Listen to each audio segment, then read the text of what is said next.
Welcome to news alerts. వరద నీటితో జనం ఇబ్బంది పడుతుంటే విపక్ష నేత వచ్చి షో చేసి వెళ్లారని ముఖ్యమంత్రి చంద్రబాబు తప్పుపట్టారు. ఒకరికి కూడా ఆహార పొట్లం ఇవ్వలేదంటూ విపక్ష నేతలను ఉద్దేశించి వ్యాఖ్యానించారు. ఆపద సమయంలో కుట్రలు జరుగుతున్నాయని ఆవేదన వ్యక్తం చేశారు. ఇటీవల కొన్ని ఘటనలు అనుమానాస్పదంగా ఉన్నాయని గుర్తు చేశారు. జీతం తీసుకుంటున్నప్పుడు అధికారులకు బాధ్యత ఉండదా అంటూ కొందరి తీరును తప్పుపట్టారు. సరిగా పనిచేయకుండా కొంత ఇది చేసే అది కూడా నా నోటీస్కి వచ్చింది. I am very clear, we are all here. ప్రజాధనాన్ని మనకు శాలరీస్ ఇస్తున్నారు, public tax payers money. We are here to do job. అంతేగాని ఇంకొక మాట ఎవరైనా మాట్లాడితే మాత్రం చాలా సీరియస్గా ఉంటుంది.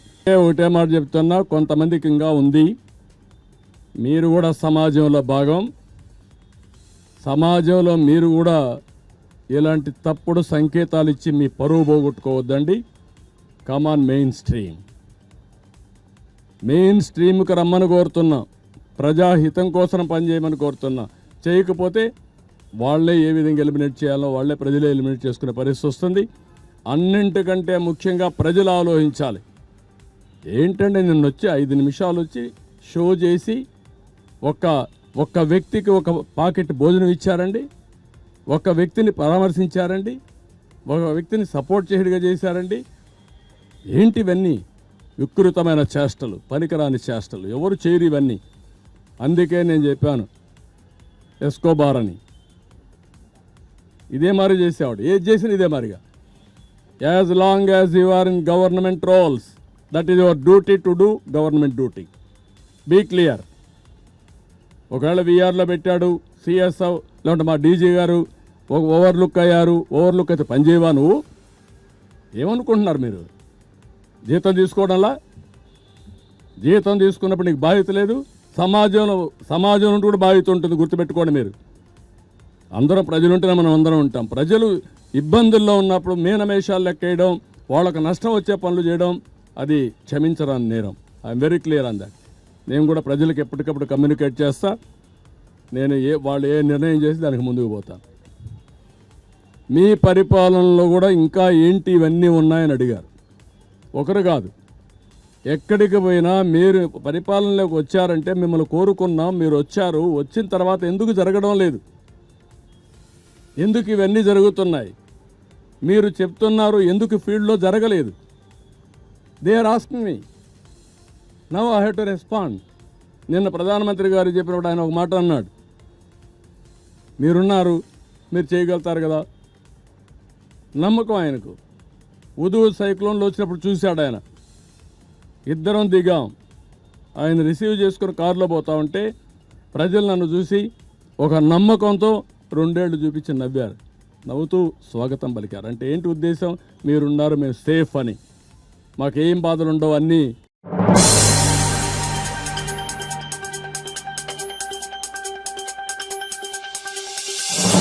గతంలో ఎన్నడూ లేనంతగా విజయవాడ వరద గుప్పెట్లో చిక్కుకోవడంపై మంత్రి పయ్యావుల కేశవ్ స్పందించారు. విజయవాడను 3 మార్గాల్లో వరద నీరు చుట్టుముట్టిందని వెల్లడించారు. కృష్ణానదితో పాటు బుడమేరు, మున్నేరు నుంచి ఒకేసారి వరద నీరు వచ్చిందని వివరించారు. అందువల్లే నగరంలో ఎక్కువ ప్రాంతాలు ముంపునకు గురయ్యారని పేర్కొన్నారు. కాగా జనజీవనం సాధారణ స్థితికి వచ్చే వరకు తమ ప్రభుత్వం విశ్రమించదని పయ్యావుల స్పష్టం చేశారు. విద్యుత్ కొరత ఎక్కడా లేదని, వరద ప్రాంతాల్లో ప్రమాదం ఉందని భావిస్తేనే విద్యుత్ కోతలు ఉంటాయని తెలిపారు. 6 లక్షలు దాటి ఇవ్వడానికి కూడా మొత్తం యంత్రాంగం ప్యాకెట్లు చేసి రెడీగా పెట్టారు. డిస్ట్రిబ్యూషన్ స్టార్ట్ చేస్తాం.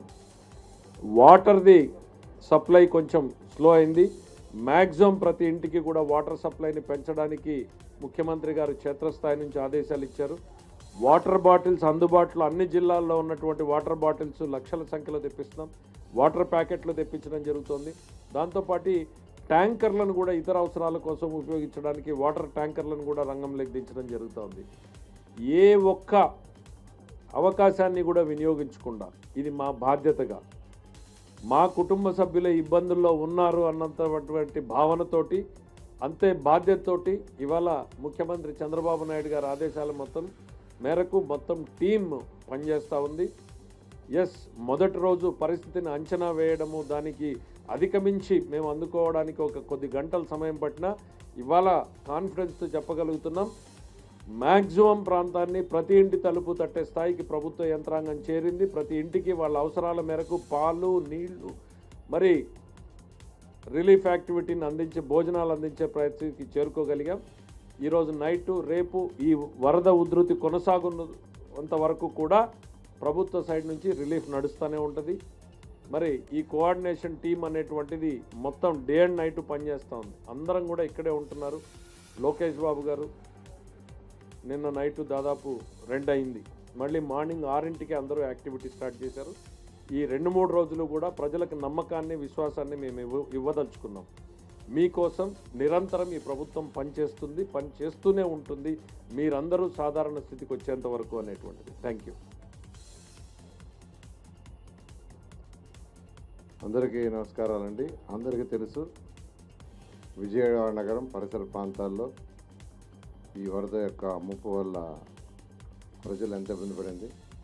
గత 200 సంవత్సరాలు ఎప్పుడు కూడా ఇంత వర్షం కానీ, ఇటువంటి వరద కానీ ఈ కృష్ణానదికి కానీ, లేక అదేవిధంగా పక్కనున్న చిన్న చిన్న నదులకు కానీ ఎప్పుడు రాలేదు.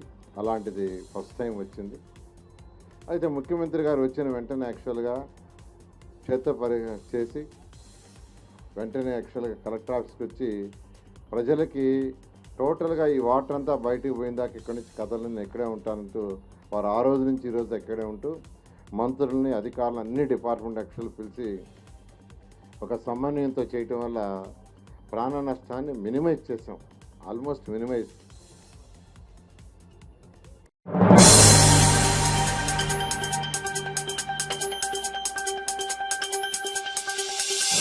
విజయవాడ వరదలపై డిప్యూటీ సీఎం పవన్ కళ్యాణ్ సమీక్ష నిర్వహించారు. ఈ సమావేశంలో రాష్ట్ర హోంమంత్రి అనిత కూడా పాల్గొన్నారు. ఈ సందర్భంగా పవన్ కళ్యాణ్ మాట్లాడుతూ గత ప్రభుత్వం తీరు వల్లే ఇప్పుడు ఈ వరదలు, ఇబ్బందులు వచ్చాయని అన్నారు. దేవుడి దయ వల్ల పెద్ద ప్రమాదం తప్పిందని అన్నారు. ఇంకో 12,000 క్యూసెక్కుల వరద వచ్చి ఉంటే ఊహించినంత ప్రమాదం జరిగి ఉండేదని అభిప్రాయపడ్డారు. తెలంగాణలోనూ భారీ వర్షాలు పడటం, అక్కడి నుంచి నీరు ఏపీ వైపుకు రావడం వల్ల వరద పరిస్థితులు తలెత్తాయని పవన్ వివరించారు. విజయవాడ ఇంత తీవ్రంగా నష్టపోవడానికి కారణం గత ప్రభుత్వం తగిన చర్యలు తీసుకోకపోవడమేనని అన్నారు. ఉమ్మడి కృష్ణా జిల్లాని చాలా ఇబ్బందికరమైన పరిస్థితుల్లోకి ఏర్పడింది. ప్రభుత్వం వచ్చి 3 నెలల కాలంలోనే ఇంత హిస్టారికల్ ఎఫర్ట్స్ పెట్టాము అందరం. గౌరవ ముఖ్యమంత్రి గారు కూడా చాలా వ్యయప్రయాసాలతోటి సహాయక రెస్క్యూ ఎఫర్ట్స్ అన్ని చేపడతా ఉన్నాను. నేను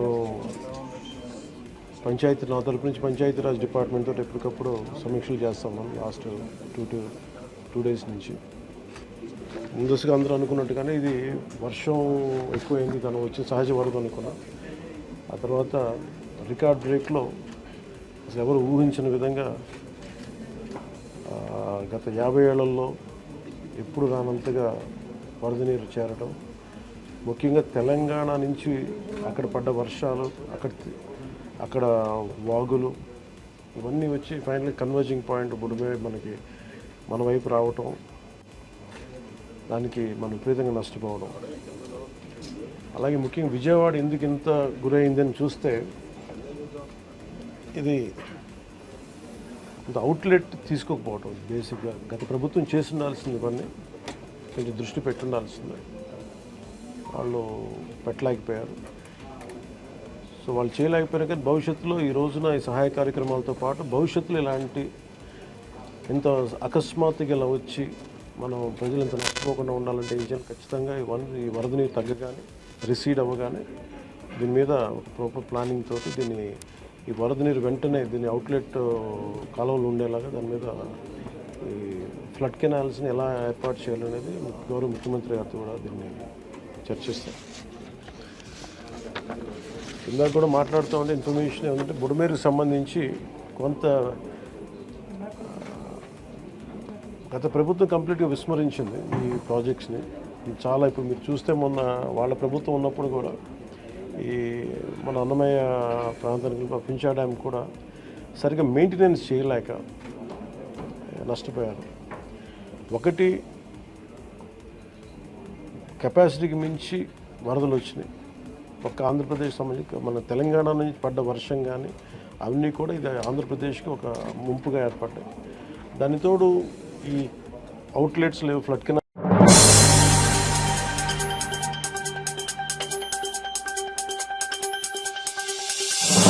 భారీ వర్షాల కారణంగా విజయవాడ వరద బాధితులు ఆందోళనలో ఉన్నారని వైసీపీ ఎమ్మెల్సీ బొత్స సత్యనారాయణ అన్నారు. విజయవాడలో బస్తు మీడియా సమావేశంలో మాట్లాడుతూ కూటమి సర్కారు బాధితుల కనీస అవసరాలు తీర్చడం లేదని విమర్శించారు. వర్షాలతో వరదలు వచ్చి బాధితులు నరకం చూస్తున్నప్పటికీ ప్రభుత్వం సరైన చర్యలు తీసుకోవడం లేదని చెప్పారు. వైసీపీ ₹1 కోటి ఆర్థిక సాయం చేయాలని నిర్ణయించిందని, బుధవారం నుంచి బాధితులకు త్రాగునీరు, ఆహారం, పాలు పంపిణీ చేస్తామని తెలిపారు. ఆంధ్రప్రదేశ్ ముఖ్యమంత్రి చంద్రబాబు నాయుడు వరదలపై ముందస్తు సమాచారం లేదా అని నిలదీశారు. వాతావరణ శాఖ నుంచి ప్రభుత్వానికి సమాచారం రాలేదా అని ప్రశ్నించారు.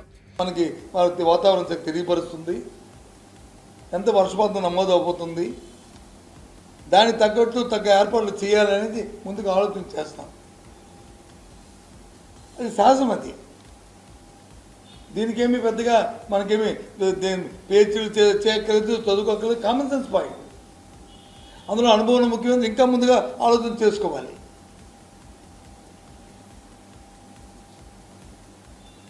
ఫ్లడ్ ఫ్లో వస్తున్నప్పుడు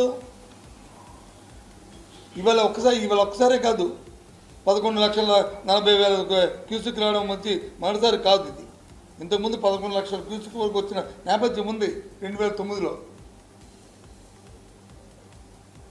మన ప్రకాశం బ్యారేజ్కి. ఆ రోజు నేను వచ్చాను ఇక్కడ, నేను ఇన్ఛార్జ్గా ఉన్నాను. ఆ రోజు వచ్చి మంత్రిగా వచ్చాను. రాజశేఖర్ గారు ముఖ్యమంత్రిగా ఉన్నప్పుడు నేను వచ్చి ఇక్కడ కూర్చున్నాను. వారం రోజులు ఇక్కడే ఉన్నాను. ఎగురున్న ప్రాంతంలో కానీ దిగున్న ప్రాంతంలో కానీ గంటలు పడిపోతే గంటలు ఏ విధంగా పోర్చాలి, ఏ విధంగా ఫోర్కాస్ట్ చేసుకోవాలి, అక్కడ నుంచి నాగార్జున సాగర్ నుంచి, శ్రీశైలం నుంచి, నాగార్జున సాగర్ నుంచి, పులిచెంతల దగ్గర నుంచి మానిటరింగ్ చేసుకోవచ్చు. వాళ్ళని ప్రతి 10 నిమిషాలకి, ప్రతి హాఫ్ అన్ అవర్కి అక్కడ ఉన్న ఫ్లోన్ అంతటినీ కూడా ఎస్టిమేట్ చేసుకుని కిందకి నీరు వదులుతూ ఆ కార్యక్రమం చేశాం. ఇక్కడ ఉందా ఎంతసేపు ఆడిపోసుకోవడం, గత ప్రభుత్వాలు తాడు తప్పిదనాలు చెప్పడం. వానదేవుడును వైఎస్ఆర్సీ పార్టీ లేకపోతే జగన్మోహన్ రెడ్డి గారు ఇద్దరును కొలీగ్సా, ఫ్రెండ్సా? ఈయన చెప్తే ఆయన వర్షం పడిపోవడానికి. ఇది నడుస్తున్నప్పుడు పైన ఉన్న రిజర్వాయర్ నుంచి ఒకటిగా పులిచెంతల దగ్గర నుంచి, అక్కడ నుంచి శ్రీశైలం దగ్గర నుంచి, కింద ఉన్న నాగార్జున దగ్గర నుంచి, శ్రీశైలం దగ్గర నుంచి మనం వచ్చి దాన్ని ఖాళీ చేసుకుంటూ ముందుగా దాన్ని ఫోర్కాస్ట్ చేస్తూ కిందకి నీరు వదులుకునే పరిస్థితి చేసుకోవాలి. ఏమైనా మానిటరింగ్ ఏమైనా జరిగిందా? జరిగితే చెప్పండి. నేను సూటిగా ప్రశ్నిస్తున్నాను.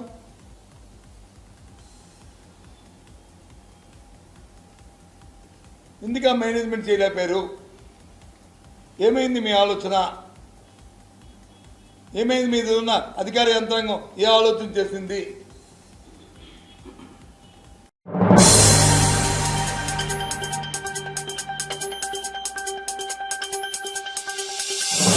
తెలంగాణ రాష్ట్రం వర్షాలతో అతలాకుతలం అయిందని TPCC working president MLC Mahesh Kumar Goud ప్రశ్నించారు. ప్రజలకు భరోసా ఇస్తూ సర్కారుకు సలహాలు, సూచనలు ఇవ్వాల్సి ఉండే, కానీ కేసీఆర్ ఫామ్ హౌస్ కి పరిమితమయ్యాడని, రాజకీయాలను పక్కన పెట్టి సాయం చేయాల్సిన సోయి లేదా అని విమర్శించారు. కేసీఆర్ ఏ ఫామ్ హౌస్ లో పడుకున్నాడో ప్రజలు తెలుసుకునే పనిలో ఉన్నారని అన్నారు. అవసరం అనుకుంటే ప్రభుత్వానికి, ముఖ్యమంత్రికి సలహాలు, సూచనలు ఇవ్వాల్సినటువంటి ప్రధాన బాధ్యతలో ఉన్నటువంటి ప్రతిపక్ష నాయకుడు ఫామ్ హౌస్కే పరిమితం అవడం అనేది చాలా బాధాకరం, శోచనీయం. ప్రతిపక్ష నేత అంటే ప్రభుత్వ అధినేతకి ఎంత బరువు బాధ్యత ఉంటుందో అంతే బాధ్యత వివరించాల్సినటువంటి స్థానం అది. రాజకీయాలు, ఎలక్షన్లు వేరు, కానీ ఇలాంటి నేచర్ కెలామిటీ జరిగినప్పుడు రాజకీయాల్ని పక్కన పెట్టి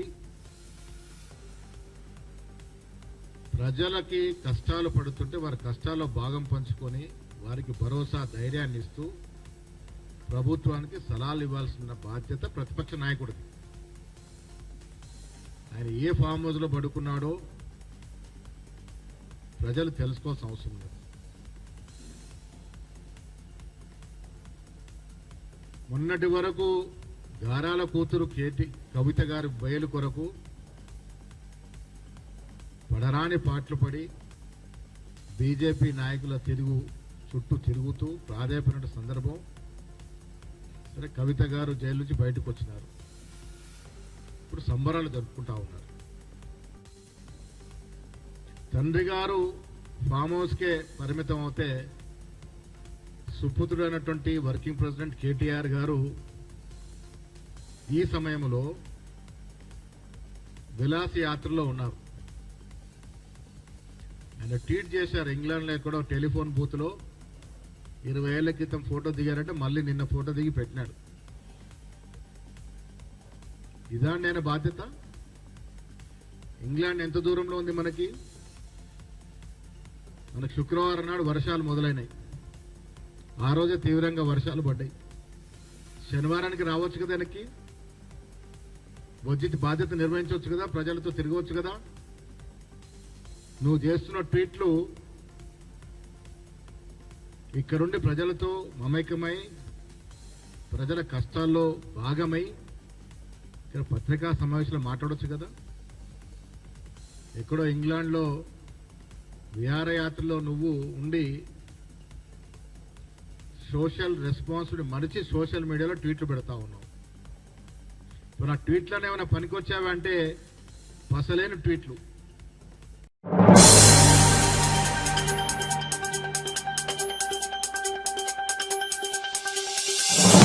వరద బాధితులను ప్రమాద పరిస్థితుల నుంచి బయటపడేసేందుకు ముఖ్యమంత్రి నారా చంద్రబాబు నాయుడు ఎంతో శ్రమిస్తున్నారని రాష్ట్ర గృహ నిర్మాణ, సమాచార, పౌర సంబంధాల శాఖల మంత్రి కొలుసు పార్థసారథి అన్నారు. ముఖ్యమంత్రి ఆదేశాల మేరకు విజయవాడలోని ముంపు ప్రాంతాల్లో పర్యటించిన ఆయన సహాయక చర్యలను, బాధితులకు సాయం అందిస్తున్న తీరును పర్యవేక్షించారు.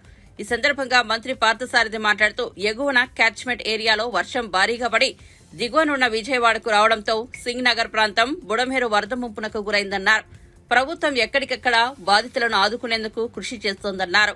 చూస్తా ఉన్నాం, వారందరూ కూడా భయభ్రాంతులకు గురయ్యే పరిస్థితులుంటే స్వయంగా ముఖ్యమంత్రి గారే ఎవరు వెళ్ళలేని పరిస్థితుల్లో ఉన్న చోట్ల కూడా అక్కడికి స్వయంగా వెళ్ళి వాళ్ళందరికీ కూడా భరోసా కల్పించి వాళ్ళందరికీ కూడా సహాయ కార్యక్రమాలు నిర్వహించిన విషయం మనందరికీ తెలిసిందే.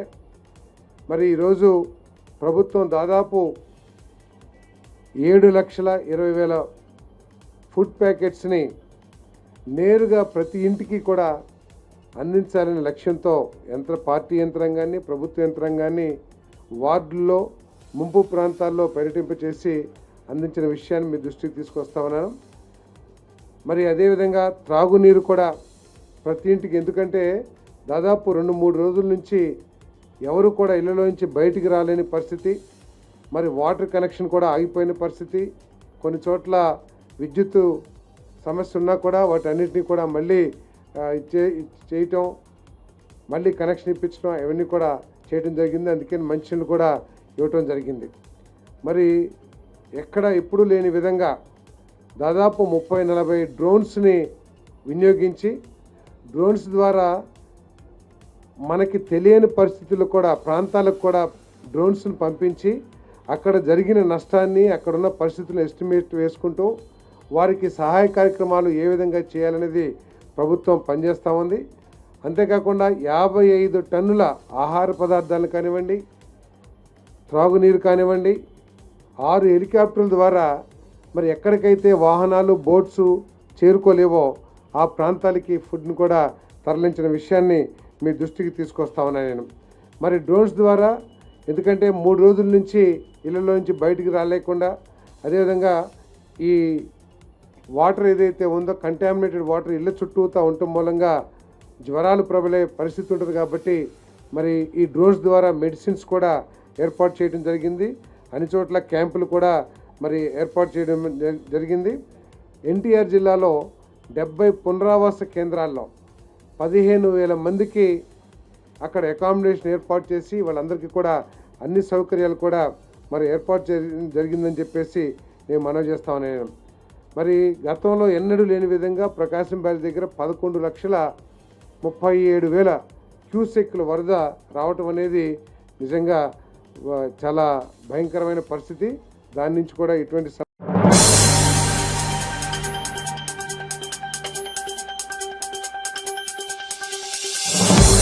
ప్రధాని నరేంద్ర మోదీ ఆగ్నేయాసియా దేశం బ్రూనై చేరుకున్నారు. బ్రూనై రాజధాని బందర్ సేరి బేగవాన్ లో ఆయనకు ఘన స్వాగతం లభించింది. బ్రూనై యువరాజు సీనియర్ మంత్రి హాజీ అల్ ముహ్తాదీ బిల్లా భారత ప్రధాని మోదీకి లాంఛనంగా స్వాగతం పలికారు. బ్రూనై సుల్తాన్ హాజీ హసన్ బొల్కి ఆహ్వానం మేరకు ప్రధాని మోదీ బ్రూనై పర్యటనకు వెళ్లారు. కాగా ఈ పర్యటనకు చారిత్రక ప్రాశస్త్యం ఉంది.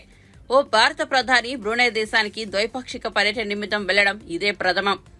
భారత్ బ్రూనై మధ్య దౌత్య సంబంధాలకు 40 ఏళ్లు పూర్తయిన సందర్భం కూడా మోదీ పర్యటనకు విశిష్టతను చేకూర్చింది.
మరో 2 రోజుల్లో ప్రారంభం కానున్న దులీప్ ట్రోఫీ కోసం క్రికెటర్లు అనంతపురం చేరుకున్నారు. అనంతపురం స్టేడియంలో క్రికెటర్లు రుతురాజ్ గైక్వాడ్, సుదర్శన్, రజత్ పఠీదార్, అభిషేక్ ఫోరెల్, ఇంద్రజిత్, షోకిన్, సుధార్, గౌరవ్, వైశక్ విజయ్ కుమార్, కాంబోజ్, హిమాన్షు చౌహాన్, మయాంక్ మార్కండే, జుయాల్, సందీప్ వారియర్ ప్రాక్టీస్ ప్రారంభించారు. ఈ జట్టులో సూర్యకుమార్ యాదవ్ మినహా అందరూ వచ్చినట్లు మీడియా కోఆర్డినేటర్ తెలిపారు. సెప్టెంబర్ 5 నుంచి మొదలయ్యే ఈ దేశవాళీ ట్రోఫీలో కెప్టెన్ రోహిత్, విరాట్ కోహ్లీ, బుమ్రా మినహా మిగతా టాప్ క్రికెటర్లంతా పాల్గొననున్నారు.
భారీ వర్షాలు మిగిల్చిన విలయం నుంచి ప్రజలను ఆదుకోవడమే సంకల్పంగా ముందుకు సాగుతున్నారు ముఖ్యమంత్రి చంద్రబాబు. కాన్వాయ్ వదిలి జేసీబీపైనే వరద ప్రాంతాల్లో పర్యటిస్తున్నారు. జేసీబీ ఎక్కి వరద కాలనీలో పరిస్థితులను సీఎం పరిశీలిస్తున్నారు. ఆహారం అందుతుందా లేదా అని స్వయంగా ఆయనే బాధితులను అడిగి తెలుసుకుంటున్నారు. అందరినీ ఆదుకుంటామని భరోసా ఇస్తున్నారు. ప్రజల నుంచి వచ్చే స్పందన ఆధారంగా చర్యలు తీసుకుంటామని స్పష్టం చేశారు.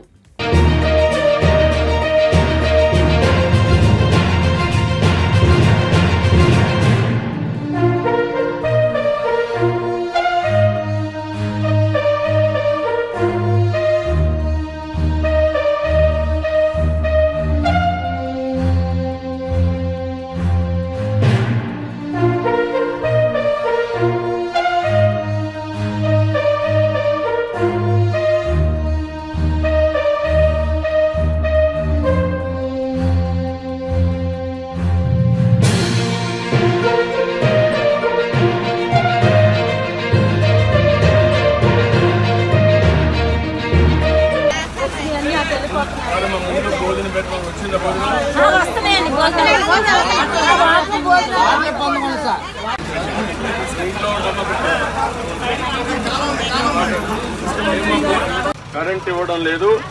ఇది తగ్గంగానే నీళ్లు ఇస్తాడు, కరెంట్ ఇస్తాడు. మంచినీళ్ళు ఇప్పుడే పంపిస్తా. మీ ఇంట్లన్నీ కూడా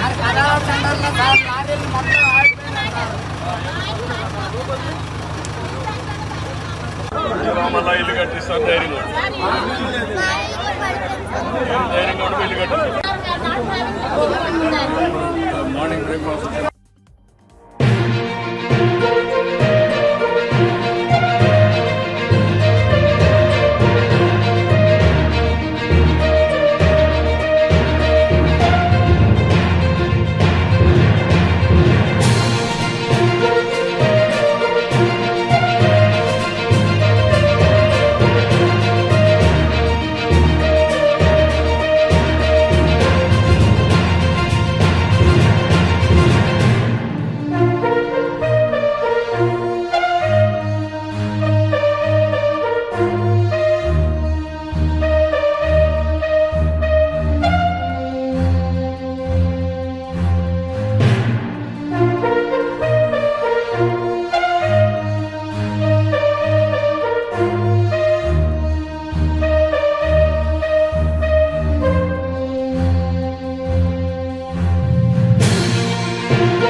విజయవాడ విజయదుర్గనగర్ లో బుడమేరు కరకట్టకు గండి పడింది. బుడమేరు ఏలూరు కాలువకు మధ్య ఈ గండి పడింది.